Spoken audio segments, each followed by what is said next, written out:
You are now watching Believe. Do you believe? Welcome in to Believe in Jaguars. I'm Jordan Lugo, joined, as always, by former Jaguars tight end Clay Harbor. Victory Wednesday here in Duval County. Jaguars hosting the Chargers this Saturday night after taking down the Tennessee Titans in front of a raucous home crowd to win the AFC South. AFC South champs here in Duval County. But again, hosting the Chargers Saturday night wild card round, 8:15 in primetime on NBC. Second straight Saturday night game for the Jaguars in primetime. How about it, Clay? Man, you can't ask for anything more. I'm pumped up, man. You know what I'll be doing Saturday night? I'm gonna be hanging out, watching the game, hoping my Jags win. I think they got a good shot. Obviously, this is a team they've played before. It's a team they beat before, a team they beat before at their place. So, I like our chances. It wasn't 38 just to 10. Win. Yeah.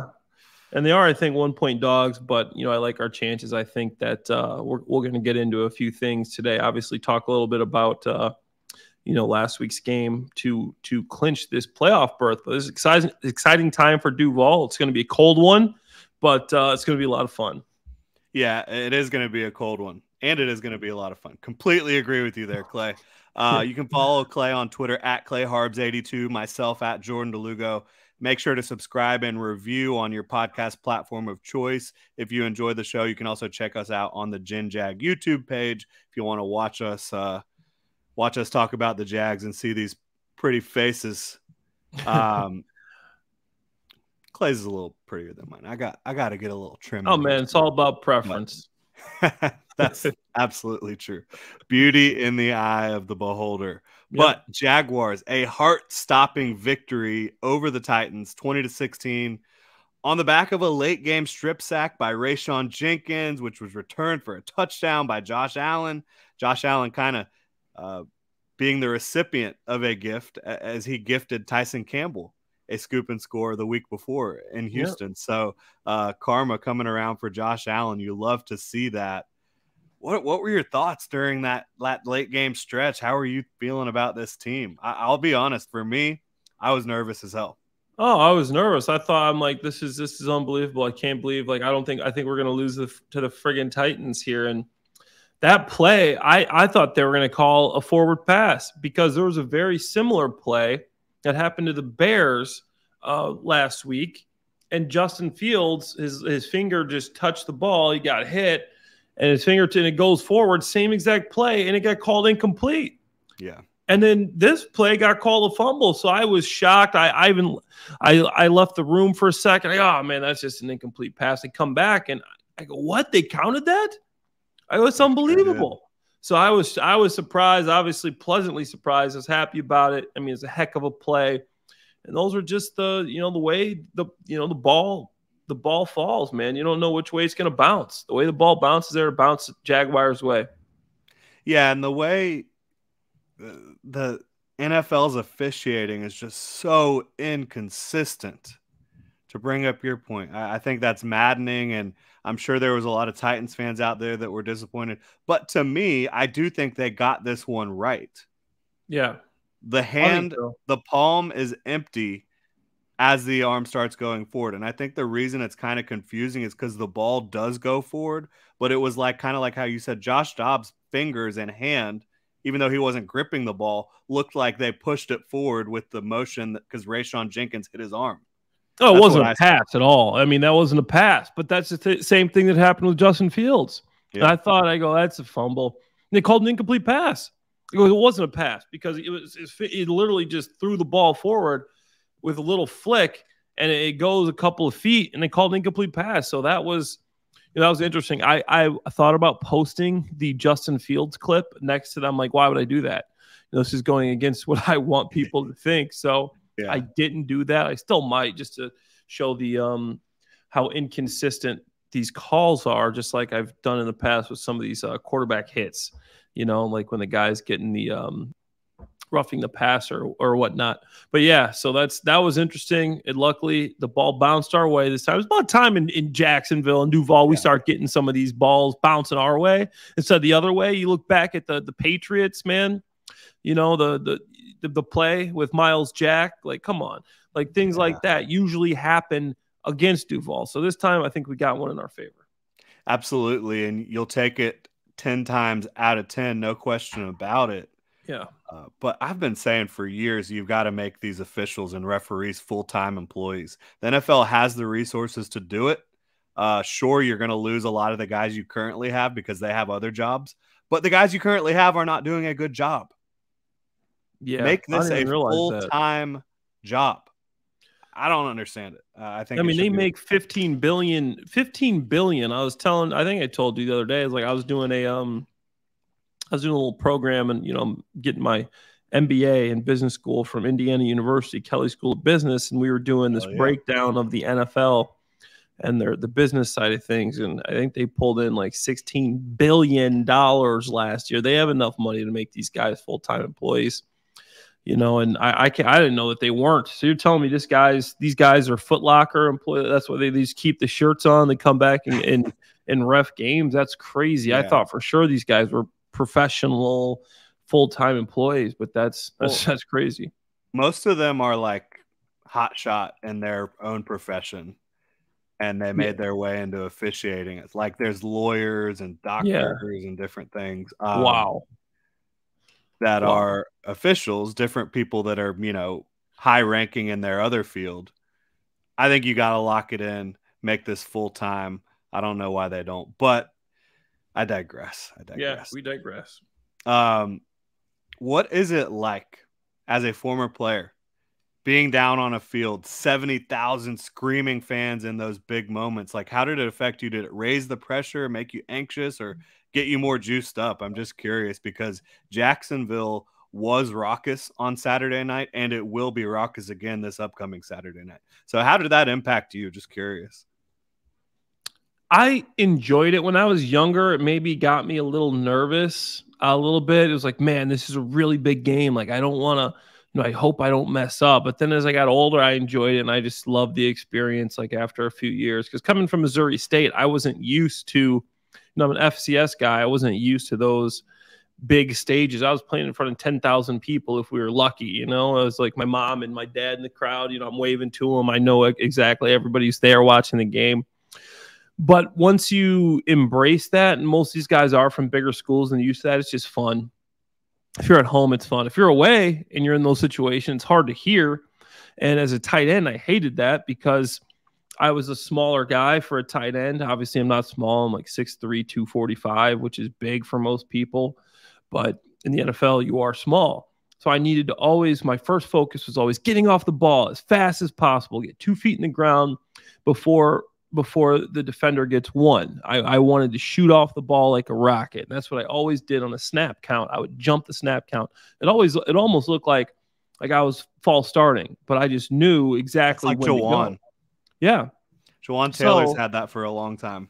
Yeah. But when you're away, you have to do, and it's loud, you have to do silent count. So then you're a tight end. You're literally at the end of the line.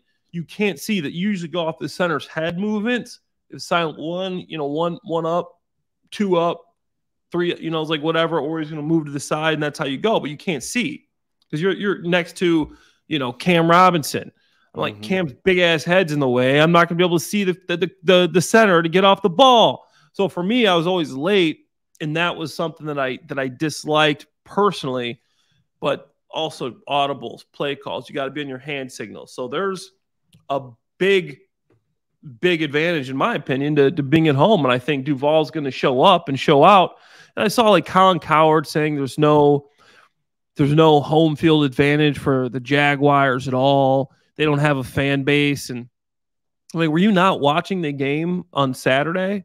Like, did you not see? You don't think all those fans are going to come back out and support the playoff game? Like, he's trying to say there's no fan base. And I think Duval is going to show up and show out like they did and get loud on every single offensive possession for the Chargers, because it does help.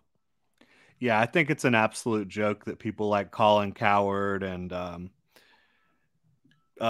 Skip Bayless, that these are the people influencing the mass media, influencing, the masses with their takes. It's just they don't do the work. Yeah. They do not do the work. They don't. And they just say random stuff and don't know what they're talking about. And they can do that because it doesn't matter. It's the 24-hour news cycle. They say something stupid, people move on, whatever, and they're back on TV the next day to say something else stupid. It's absolutely ridiculous. And this isn't even just about the Jet. Like, I'm not offended that Colin Cowherd doesn't think that the Jaguars don't have fans. Like, I was there. There was 70,000 people screaming for 4 hours straight. Like, it was unbelievable. Was he not watching the game? I'm literally like, I'm listening to this interview, and he's like, yeah, San Diego or Jacksonville, home field advantage doesn't matter. Neither of these teams have fan base. I'm like, okay, Cowherd.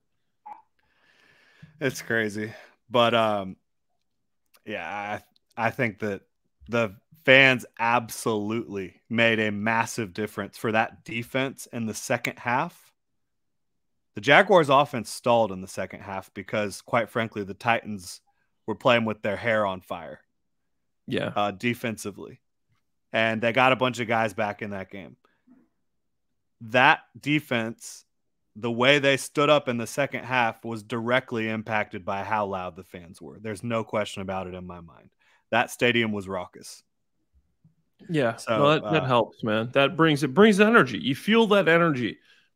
You feel the team behind you. You feel the energy on defense. You know, obviously, I'm on the offensive side of the ball. You want it to be quiet, you know, when you're playing. So, you know, your fans are, but on defense, I've heard players talk, they want it to be as loud as possible. They feed off that. They love the energy. Incomplete pass, drop pass. The crowd goes crazy. They just love that. And as an offensive player, I hated it. It was annoying. So, I mean, from both sides, I was like, you know, you're in a away game, like, shut up, okay? You know, it's one of those things. So that matters. That helps. We need a big showing on Saturday for this Jags team. Absolutely. If you're on the fence about showing up to this one, about getting tickets, maybe, you know, you're like, well, they are really expensive. They're really expensive, but these times are not guaranteed. If you what have are they going means, for right now? Do you know? A lot. I think in the 400s, like, which is the upper deck, you're looking at least 150 to 200 plus per. I think in the middle, you're probably looking more like 200 to 300 per. Lower bowl, probably 4 or 5. Yeah. Wow. So maybe even more than that. And I'm not up to date, but my point is, if you have the means, go be a part of this environment, because these moments are not guaranteed. You do not know when the next time this is going to happen. Now, do you feel good about the Jaguars' future? Absolutely. You love Trevor. You love Doug. You like a lot what's going on. That doesn't mean this is guaranteed to be back next year or anytime. You never know what happens. So if you do have the means, and I know not everyone does, but if you do, go enjoy this football game. Go enjoy some Jacksonville football, some Trevor Lawrence and Doug Peterson. And go show the world that Colin Cowherd is a jackass, right? Go show the world. You're going to be on primetime. Show the world. Yeah. All right. So a lot has been made about Trevor Lawrence's performance in this game. What did you think about how Trevor played in this one? You know, I thought he had some ups and some downs, but I mean, the main stat is the win column, right? And he won the game. I thought he made some good plays. I thought he missed a couple. You know, it wasn't, you know, the Trevor we've been seeing in this second half of the season where he's just been on fire and, you know, just very efficient. But I thought he played well. I mean, there was no semblance of a running game that the Jaguars had, and be like, oh, you need to run the ball more. It's like, dude, every time you run the ball, you're just getting stuffed. I mean, I know they only had 14 carries, and usually Doug does a better job of sticking to the run, but they just couldn't get anything going. So you had to rely on Trevor. Yeah, I don't blame him either. There was nothing you could do on the ground. Yeah, I mean, he made some big plays. You know, when I say him, I was saying Doug. Yeah, Doug. Yeah, I don't blame him for not running the ball either. Mm-hmm. So I think he did okay. I don't think he, you know, obviously the fumble was, you know, it was something you need to clean up. But besides that, you know, I thought he did a decent job. Yeah, I thought he had I mean, really, outside of that fumble, which you could say, well, Jamal, just hold on to the damn thing. It was high, but like he could have caught it. The miss to Zay Jones in the end zone. That was obviously a miss you can't have. Yeah. But other than that, I mean, he threw some absolute darts in this game, just like he has throughout the rest of the last 2 months. Like he had a no look over the middle to Marvin Jones that was absolutely filthy. Oh yeah. Pretty much another one to Marvin that hit him in the hands when Marvin was sliding, and Marvin's got a catch. I mean, there were some plays that were drops too. Yeah, and then almost all the throws to Christian Kirk were awesome. Like, it was beautiful. The one where Christian Kirk was on the over and was wide open, that was an easy throw for Trevor. But all the other completions to Christian Kirk, it was like tight window, has to be on time, has to be on the money, and it was right there. And Christian Kirk made some great plays on the ball too. Yeah, absolutely. So does this concern you, the fact that he missed Zay Jones in the end zone and, had the fumble thing with Jamal Agnew? Does that concern you moving forward? Or I mean, the Agnew thing, obviously the fumble, but I mean, dude, that's a different play. And I like that, I actually don't mind that play call. People say, what are you doing, dog? I mean, if you looked they showed the replay, there was one guy there. And he's probably going to score. When Doug gets those things and they work, he's a genius. Yeah, he's a genius. When the offensive guys kind of don't execute, then it's, so I mean, I don't blame him for that. And then that play to Zay, he's got to make that. I mean, he's rolling to his left. I'm like trying to make excuses for it. There's kind of a defender there. You got to throw over. You just got to make that play. And I think that he will make that play. I mean, 9 times out of 10, Trevor Lawrence is going to make that throw. Jordan, I think you go out there, man. You might make that throw. I think I could make that throw. I'm with you. As long as I can get it over the defenders and then drop it down. Yeah, I think you had that one, man. Honestly. Love it. So, yeah, I'm not concerned. It will be something to monitor to see if he really has any misses or anything. And people were talking about, he didn't play great against the Texans. He had the interception. The interception was a miscommunication. Zay Jones stopped running his route. Yeah. And then, he didn't have any touchdowns against the Texans. Yeah, that's because they were running the ball at will. Travis Etienne scored. Snoop Conner scored. Michael Hasty scored. I'm not concerned with Trevor personally at all. Yeah. And I think he's built for this. I think he kind of knows. I mean, not kind of knows. He knows that he needed to hit that throw to Zay and that you can't have that turnover on the fumble. Yeah. He knows that. And I think he's the type of guy, he has it in him to be like, I'm not going out like that. Like, I think he's going to bounce back is what I'm trying to say. Yeah. And there was just a sense in that game that the Titans were just going to do anything they possibly could. There was like, they're going for it on 4th down. They're running trick play. They're trying to throw a lateral across the field. They're doing, I mean, and to be able, to get through that storm, I think now is going to be more of a typical football game against the Chargers. It's not like one team is just, out here just playing to hope to, try to stay in the game somehow. This is going to be a normal game.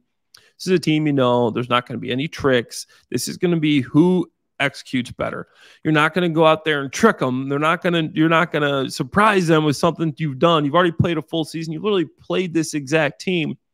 Obviously, I think, the Chargers stud receiver was out and Herbert had the ribs, if I remember correctly. And, there's a few things back there, but the Jaguars are playing better too. So I'm still, confident moving forward as well. Absolutely. Now, Jaguars defense, they kind of went nuts against the Chargers in week 3. They've kind of gone nuts on teams over the last month or so. Granted, those teams have been Josh Dobbs, Tennessee Titans, Zach Wilson's New York Jets, Davis Mills, Houston Texans. But you also see how they shut the Cowboys down in the second half of that game. They shut the Titans down in that second half of the first game against them. Yeah. So my question to you, is the Jaguars defense for real? Can they actually slow down good teams in the playoffs, more specifically the Chargers? I think they can. I think that, you see Josh Allen's the defensive player of the week this week. And the way these guys are playing, Tyson Campbell, he's just next level. I think he's one of the best in the business. And he just does an incredible job there. And I know there's some good receivers. I mean, Keenan Allen, Mike Williams, Joshua Palmer are all, solid players there, and they're going to have to shut these guys down. Foye had another big game, 14 plus tackles. I think this defense is for real, and I think they can continue to play well. Obviously, you're going against Justin Herbert, who is, I don't know, maybe top. Some people have him top 5, some people top 10 for sure. But this guy's to me, him and Trevor are 4 and 5 behind Mahomes, Allen, and Burrow. Yeah, he's second in the league in passing yards. This guy's 4,700 passing yards. That's crazy. He's 25 touchdowns, 10 picks. QBR top 10, completion percentage is 68. That's one of the best completion percentages in the league. This guy's efficient, man. He's tough. He's a big guy. He can run. He does it all. Second in the league in passing yards. This guy is a, top 5, 6 quarterback in my opinion. And it's going to be tough for this defense. Mike Caldwell's got his work cut out for him here. And you got to get pressure. I think pressure alleviates a lot of things. Trayvon Walker has got to get pressure. Josh Allen has to get pressure. Arden Key comes up with a big play in the game. He's got to get pressure. I think you got to have these guys really come out. Roy Robinson Harris got to get some pressure. You got to create some different things, and you don't want to have to blitz, because when you blitz, that's when you start opening up lanes. This guy can run. You're putting the stress on the coverage. So, it's a give and take, but I like the defense's chances here. I know they did a good job against him last time. Obviously, he wasn't 100%. He's going to be licking his chops, get back and get another chance at the Jaguars. Yeah, no doubt about it. And I have one question for you before we get into our biggest surprises on offense and defense from an individual standpoint this year, and then we're going to get into Would You Rather to close out the show. But my final question. Jaguars, last week, they had one less day to prepare, they had like 3 or 4 less days to prepare for the Titans than the Titans had to prepare for them. Yeah. This week, the Jags have an extra day. Jags played Saturday, Chargers played Sunday. Do you think it matters? I think it helps. This is, the Jaguars run a normal week now. This is a normal week you've done throughout the whole season. You're putting your base offense in on the normal day. You're putting your third down offense on the normal day. You're putting your red zone in on the normal day. You're traveling on your normal day. This is a typical game week. For the Chargers, everything moves up a day. You're going to have to, instead of, your off day is, Monday, or you come in on Monday, your off day is Tuesday, then you're back on Wednesday. Now you have no off day. You come in Monday, you watch a film, you're back to work on Tuesday. No off day, and now you're pushing everything up. Okay, now you got your third down, your base, your red zone, and you're cramming everything in there. I think if you have a good coach and a good plan, it kind of alleviates a lot of the stress there. But if you're a younger team and you're not really used to this type of situation, it could be a distraction because you have this routine that you've set up that is now different. So I think that could be a little bit of an advantage for the Jaguars. It's not going to be huge, but it's definitely something. Yeah, I think it's something, but doesn't take away all the other things that you need to do throughout the week. Kind of, I think that's what you're getting at there. All right, so transitioning here.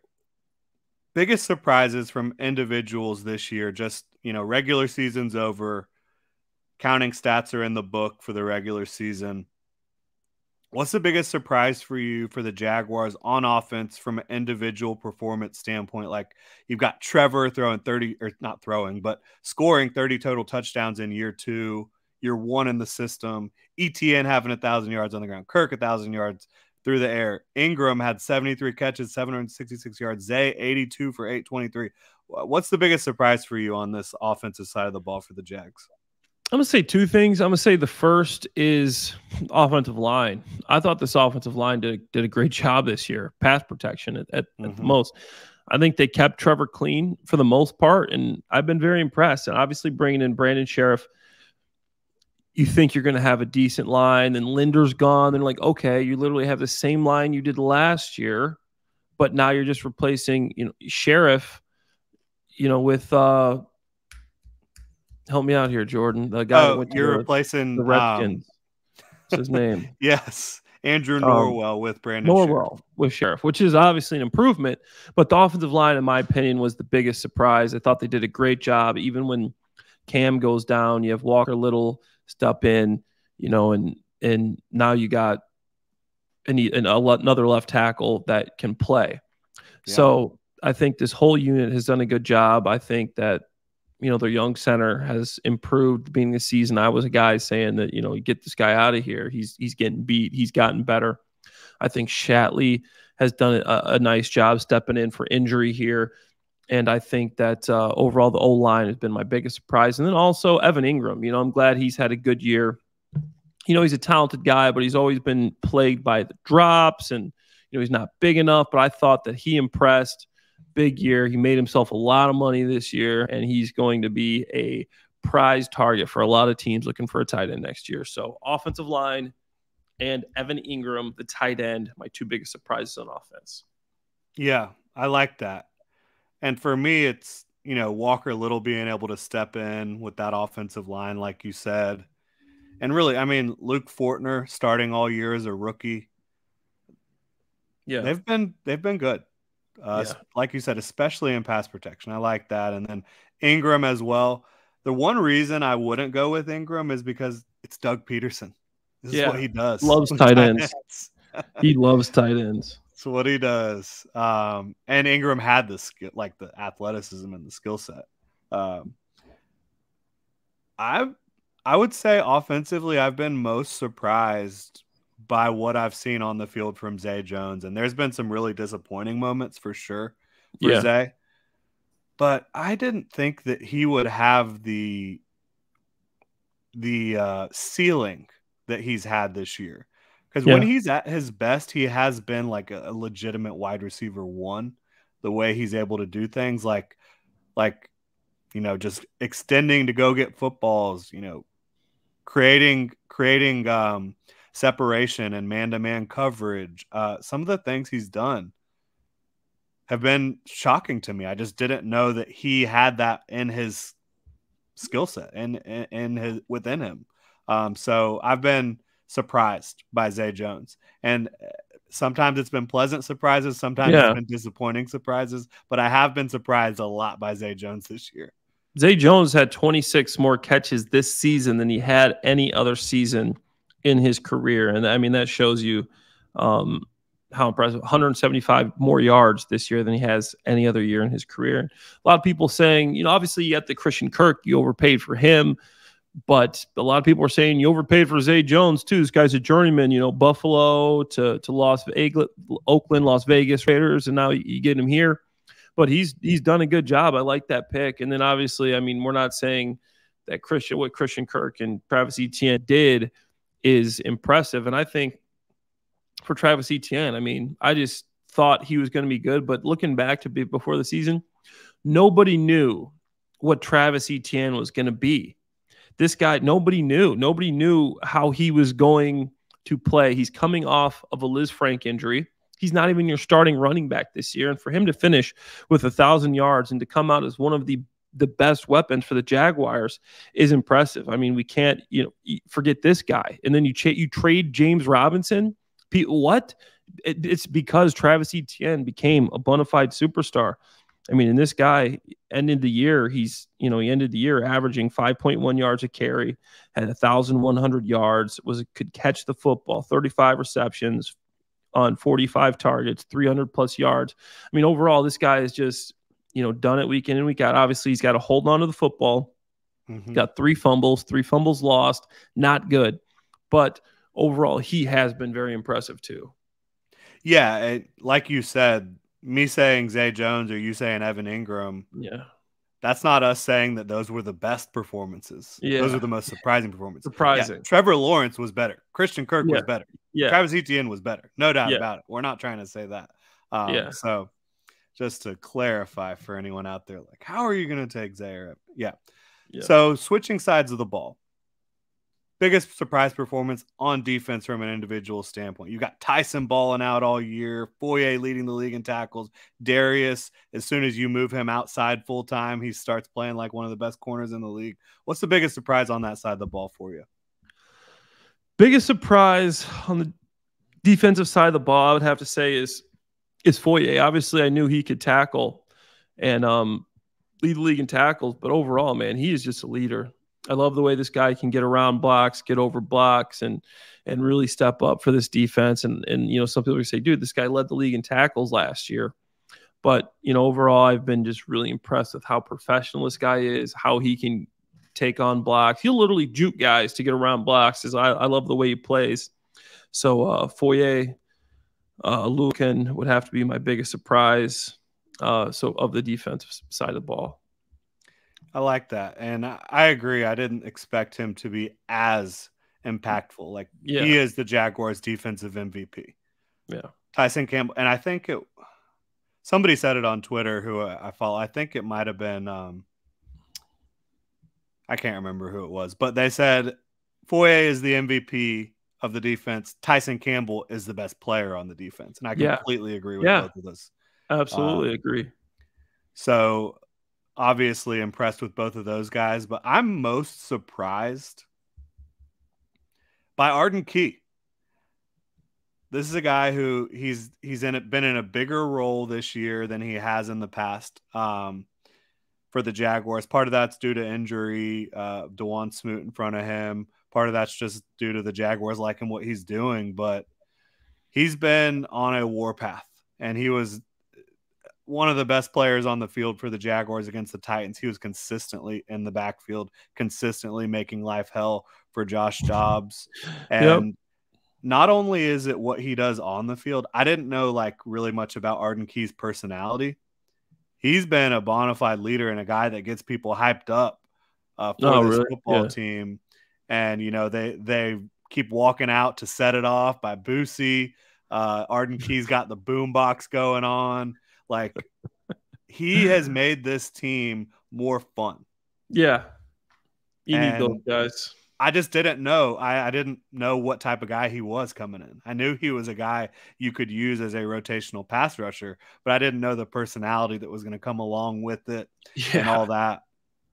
And this has been his best year by far, like bar none. This is the best year he's had as a pro. He has 44 quarterback pressures on 323 pass rush snaps. That's really, really impressive for Arden Key as a rotational guy who's taken on a bigger role recently, again, with DeJuan Smoot being out, with Trayvon Walker missing some time as well prior to the last couple weeks. So super, super impressed and surprised by the personality and energy that Arden Key has brought to the football team. I do think there's one guy we should talk about before we move on here. How about the turnaround for Rayshawn Jenkins? Because so many people wanted to run him out of town last year. Wanted him gone. And I looked at him as the weakest link on the Jaguars defense entering the regular season. I didn't think he was a terribly weak link, because I did think when you looked at what he did prior to being on an Urban Meyer-led team, he had a pretty good career. And he came into Jacksonville and he immediately established the respect of the locker room by being voted a team captain in year one of being in Jacksonville. And then things just kind of fell apart, but they fell apart for everyone last year. Yeah. But he was the one guy people were not giving a pass. People were like, nah, let's move on. And he is one of the most, I mean, if you were going to argue someone else for defensive MVP besides Foye Oluokun, I think Rayshawn Jenkins is right up there. No, I agree. He's made some big plays, and the guy has really, you know, after facing a lot of criticism, I mean, it's impressive what he's been able to do, because there's a lot of people saying, get this guy out of here. He can't play, bench him. And, you know, you don't have many people behind him to play. And he's just an all-around player. You know, he's not just a guy that's going to cover, but he can blitz. This guy can tackle. Like, he can do a lot of things, and that's why I like him as a player. He's not just pigeonholed into one thing. He can do a lot of different things from that position. Yeah, and it's energy, kind of like Arden Key. So much energy he brings to that football field. Yeah. And 2 walk-off turnovers forced, game-winning plays by Rayshon Jenkins. The walk-off interception against the Cowboys, and then the forced fumble leading to the touchdown for Josh Allen this week, which wasn't walk-off, but it was end of the game winner, no doubt about it. So, yeah, I think just there's been some really fun stuff on that side of the ball for the Jaguars, especially over the last couple months.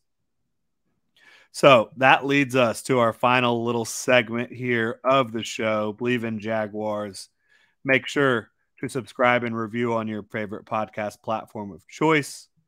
Helps this show grow. Would you rather? We're going to jump into it. Doug Peterson or Brandon Staley? And these would you rathers, it's going to be about this AFC wildcard matchup between the Jaguars and the Chargers, just to get y'all ready. All these questions are going to be about the Chargers. Would you rather Doug Peterson or Brandon Staley as your head coach, and in this specific matchup? I love Brandon Staley, but I mean, Doug Peterson, I'm a big Doug Peterson guy. Obviously used to be my coach, but this guy's a former player. This guy's a former quarterback coach. This guy's a former offensive coordinator. Who else would you want for your young stud quarterback than Doug Peterson? This guy's won the Super Bowl. He's won these playoff games. He's won a Super Bowl as a player. I think I got to check on that. But as a coach, of course, he's won. And he's just a guy that brings a lot of energy, genuine guy, offensive genius. Doug Peterson for me. Yeah, it's going to be hard for me to pick against Doug Peterson.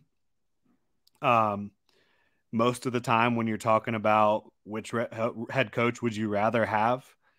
Now, if Doug gets the job done this week, I think it's a conversation in week 2 of the playoffs because you're going to Kansas City, it looks like. But that's a conversation for another day.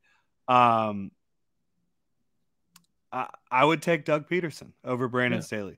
Look, I think both. What'd you say? We're a little biased too, I think, but we are. But Doug Peterson is a wonderful leader. No question about that, right? Like, he gets his guys fired up. He gets his guys motivated. No question about that, right? Yeah. I think you can say the same thing about Brandon Staley. Doug Peterson is also a master play caller on offense. Master. Like, one of the very best in the world today. Bar none. You like that? I think Brandon Staley is right at that level as a defensive coordinator. As well. Yeah. I do. I think Brandon Staley is a great defensive coordinator. The issue I have with Brandon Staley is game management and injury management. Like, what are we doing? What on earth are we doing? You are playing for nothing, and you have your starters playing into the second half for no reason. Yeah. You have Mike Williams sustaining an injury. Brandon Staley says Joey Bosa didn't get hurt, but he left the game, and now he's on the injury report. But he didn't get hurt. Okay. Like, what are we doing? Yeah. If we're Brandon Staley here.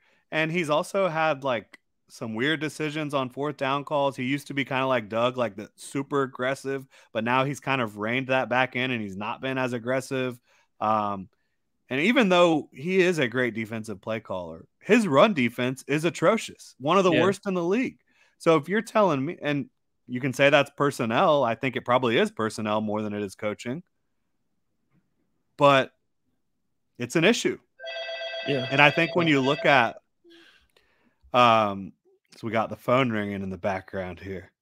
But when you look at the fact that Brandon Staley is a defensive coach and his run defense is pretty much broken, I think that's unacceptable. And I think the injury management is unacceptable, and some of the game management stuff has been weird this year. And just the fact that kind of like,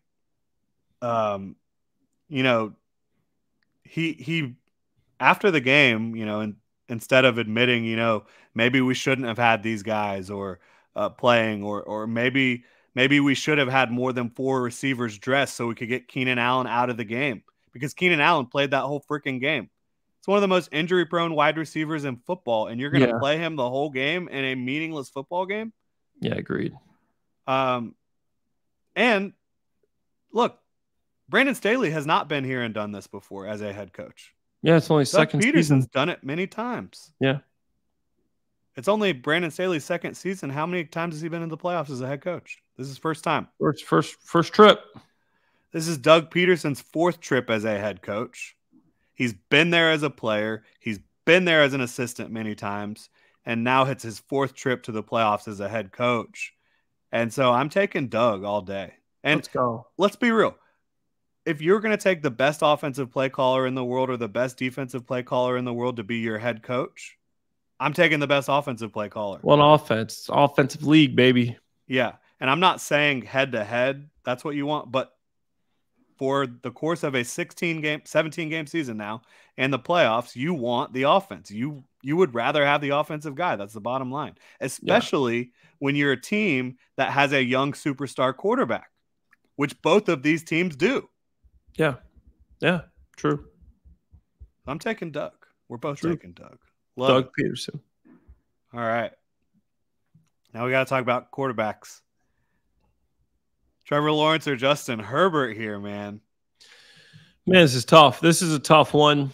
And, Trevor Lawrence is 23, Herbert 24. They're both big-time players, but maybe I'm biased, but I've obviously watched Trevor a lot more, but I think the upside of Trevor Lawrence is just too much to pass up. And, I know you look at career stats, but you got to take into account what happened with Trevor Lawrence last year with, the coach he had. I mean, Urban Meyer was not a guy that's going to help your numbers.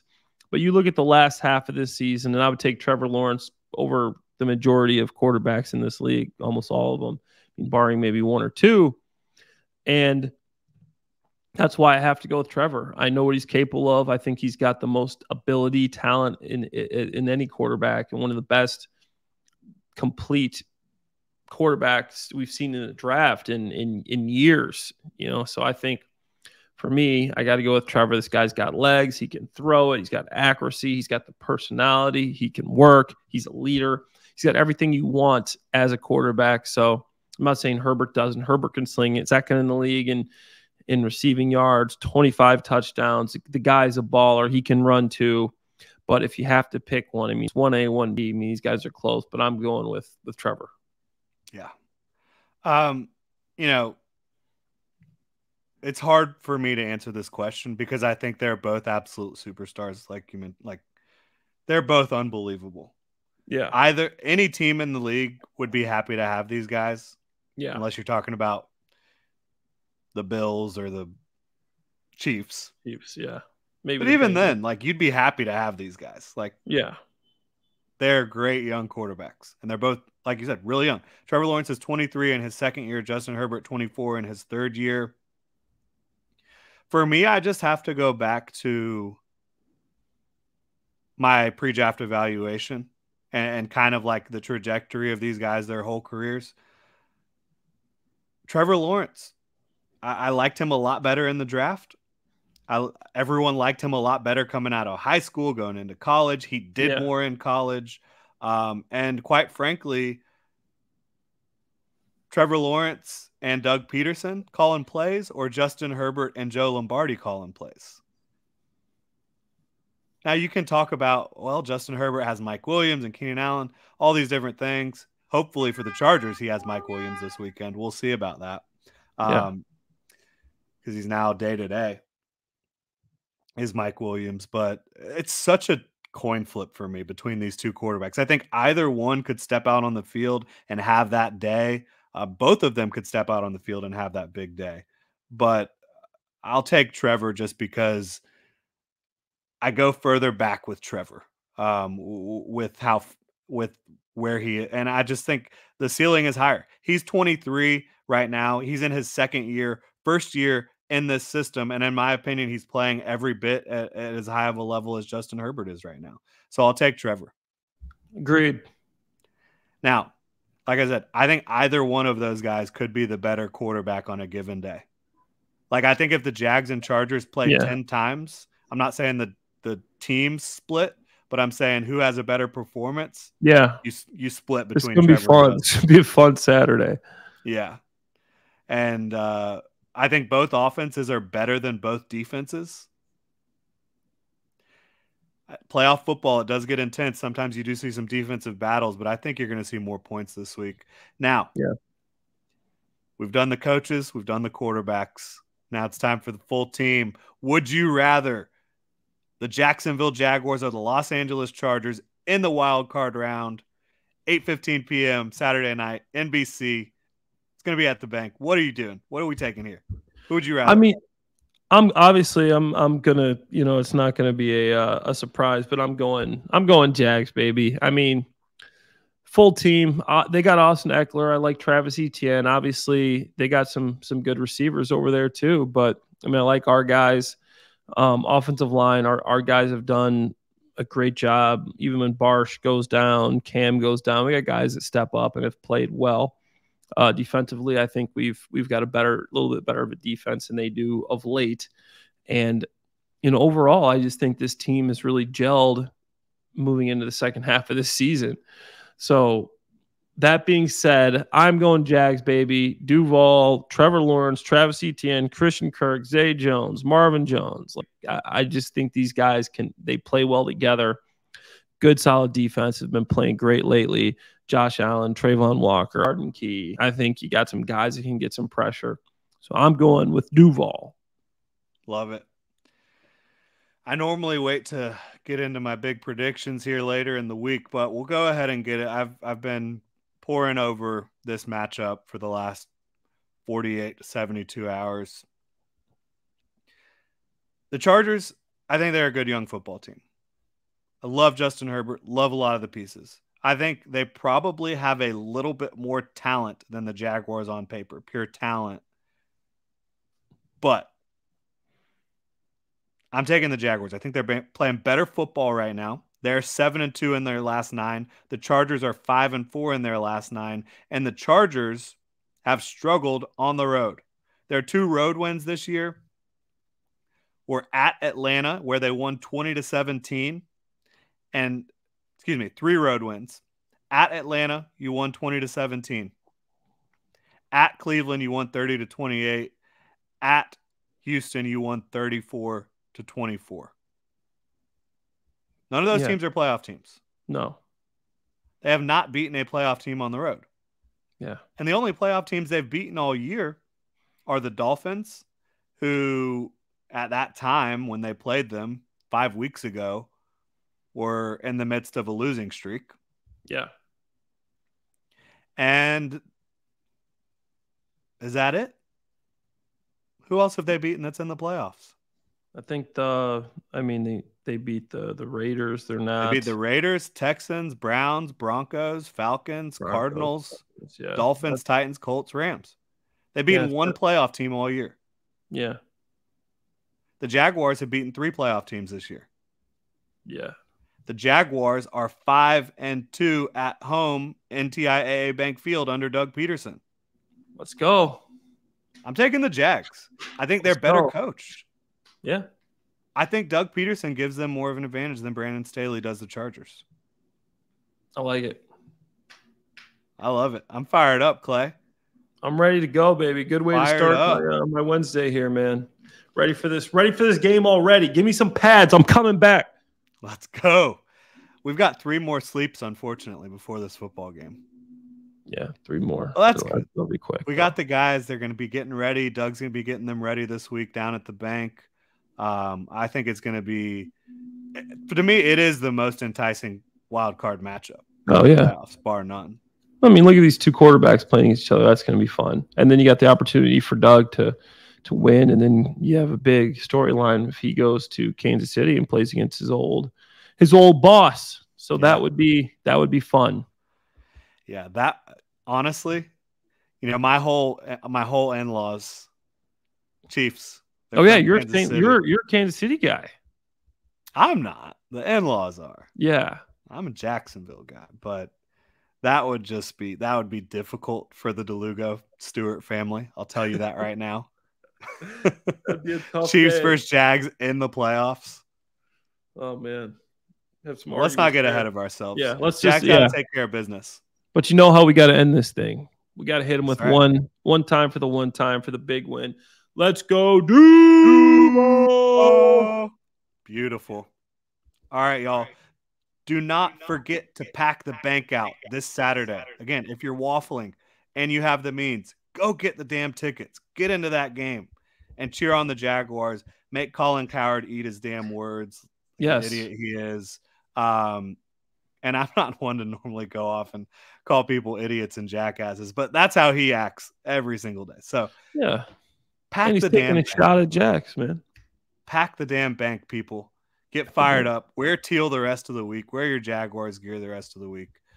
And enjoy this time of year is not guaranteed for football teams. Only 7 teams in each conference are here. Enjoy it while it's here. You never know what's going to happen in the future. All right, Duval. So thanks again so much for tuning in. You can hit Clay up on Twitter at ClayHarbs82, myself at Jordan DeLugo. And subscribe and review on your podcast platform of choice. You can also check us out on the Gen Jag YouTube channel. Thank you so much for tuning in, Duval. Have a great rest of your Victory Wednesday.